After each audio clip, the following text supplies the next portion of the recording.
Born in Italy, Charles Ponzi immigrated to the United States in 1903, where he bounced in and out of prison for a few years. Eventually, he went to work in Boston, where he married and briefly attempted to live on the straight and narrow. But in 1918, Ponzi discovered a loophole that allowed him to profit from international reply coupons, or IRCs, which could be bought in one country in exchange for postage stamps in another. Ponzi realized that stamp prices were different around the world, meaning the IRCs from one country could be sold for profit in another.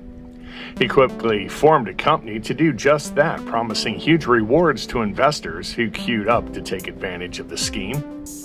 In reality, there was nowhere near enough IRCs to keep up with the demand. Ponzi was simply paying old investors with money from new investors while raking off just enough to keep himself living the high life.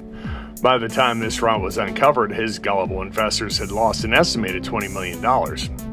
Sentenced to 5 years in federal prison, Ponzi was released in 1924, only to find himself facing yet another 7 years in Massachusetts State Prison.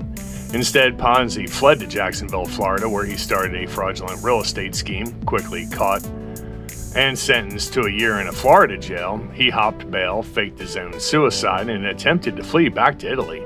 But he was already far too famous to hide his identity, and he didn't even make it out of the United States or its waters. After serving his term in Massachusetts, Ponzi was deported to Italy, where he embezzled money from a government job and offered 100% returns for investors in his autobiography. In 1939, a cousin got him a job as with an airline in Brazil, but he quickly was fired, using the position to become a smuggler.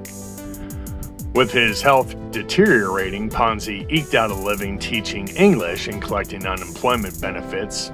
He died in a charity hospital in Rio de Janeiro in 1949.